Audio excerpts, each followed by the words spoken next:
আমরা প্রত্যেকেই লম্বা ঘন কালো চুল পছন্দ করি। আমি আজকে যে উপায়টি দেখাবো এটি যদি আপনি সপ্তাহে 2 দিন এভাবে করে 3 বার ব্যবহার করতে পারেন তাহলে দেখবেন যে অল্প সময়ের মধ্যে আপনি আপনার পছন্দ মতো চুল পেয়ে যাবেন খুব সহজেই।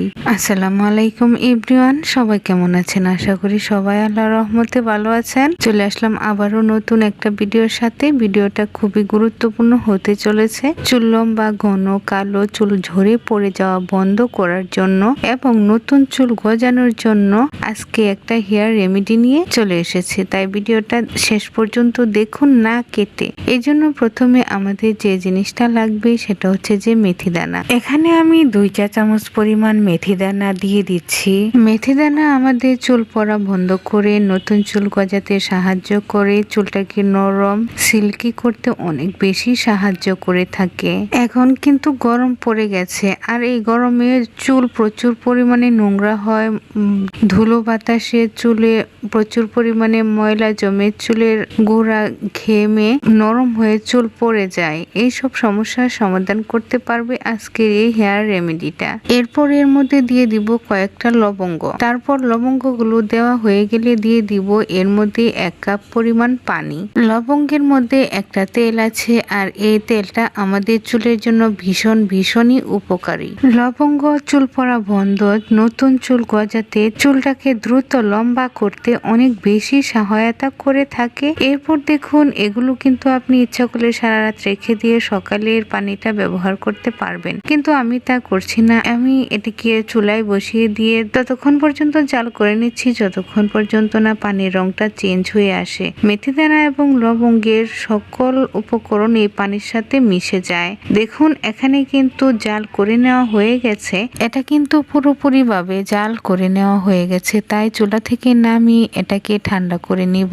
দেখুন এটা কিন্তু পুরোপুরি ভাবে ঠান্ডা হয়ে গেছে, তাই এখন এটা একটা ছাঁকনি দিয়ে ছেঁকে সিরামটা আলাদা করে নিচ্ছি। আর এই বেঁচে যাওয়া মেথি দানা আর লবঙ্গ গুলো কিন্তু আমি ফেলে দিব না একদমই। এগুলো শিলপাটায় বেটে একটা ঘন পেস্ট তৈরি করে নিয়ে কিন্তু মাথায় ব্যবহার করা যাবে। এতটুকু পরিমাণ সিরাম এখানে আমি পেয়েছি, তাই এখন দেখুন এই সিরামটা কিন্তু একদম পুরোপুরি ভাবে আমি ঠান্ডা করে নিয়েছি। এর মধ্যে দিয়ে দিব হাফ লেবুর রস। আপনি দেখতেই পাচ্ছেন এখানে আমি কতটুকু লেবুর রস নিয়ে নিচ্ছি। আর এই লেবুর রস কিন্তু আমাদের চুলের জন্য অত্যন্ত উপকারী একটি উপাদান। মাথার চুলের খুশকি দূর করতে, চুলটাকে সিল্কি করতে, এমনকি চুল পরিষ্কার করতেও লেবুর রস অত্যন্ত কার্যকরী একটি উপাদান। লেবুর রসটা এখানে দেওয়া হয়ে গেছে, তাই এখন এর মধ্যে আরো একটি গুরুত্বপূর্ণ উপাদান আমি দিয়ে দিব। এটি হচ্ছে যে নারকেল তেল। এখানে আমি কিউট নারকেল তেলটা ব্যবহার করছি, কারণ আমি কিউট নারকেল তেলটাই রেগুলার ব্যবহার করে থাকি।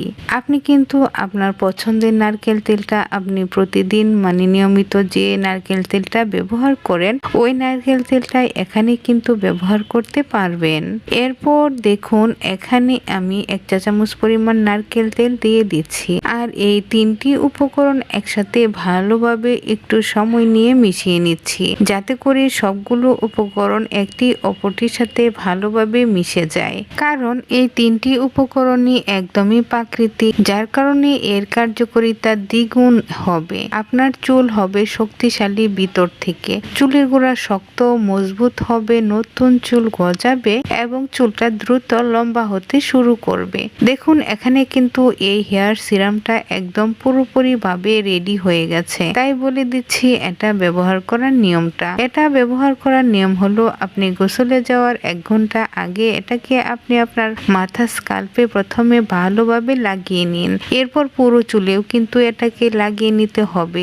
লাগিয়ে নেওয়া হয়ে গেলে চুলটাকে বেঁধে রেখে দিন 30 থেকে 1 ঘন্টার জন্য, 30 মিনিট কিংবা 1 ঘন্টার জন্য। এরপর সময় হয়ে গেলে শ্যাম্পু করে চুল ধুয়ে ফেলুন। এই হেয়ার সিরামটা কিন্তু আপনাকে একদম পরিষ্কার চুলে ব্যবহার করতে হবে। ফ্রেন্ডস, এই হেয়ার রেমেডিটা আপনি সপ্তাহে 2 দিন ব্যবহার করতে পারবেন। এটি যদি আপনি নিয়মিত ব্যবহার করতে পারেন তাহলে আপনি আপনার চুলের আমূল পরিবর্তন পেয়ে যাবেন। এই হেয়ার রেমেডিটা কিন্তু ছেলেরাও ব্যবহার করতে পারবে। এটি ব্যবহার করার ফলে আপনার চুল একদমই ভেঙে যাওয়া বন্ধ হয়ে যাবে, চুল ঝরে পড়ে যাওয়া বন্ধ হয়ে যাবে, নতুন চুল গজাবে এবং চুলটা সিল্কি শাইনিং ঝলমলে হবে, দ্রুত লম্বা হতে শুরু করবে। আশা করছি ভিডিওটা আপনার কাছে ভালো লেগেছে। ভালো লাগলে ভিডিওটার মাঝে একটা লাইক দিয়ে চ্যানেলটা সাবস্ক্রাইব করে রাখুন। ভালো থাকুন, সুস্থ থাকুন।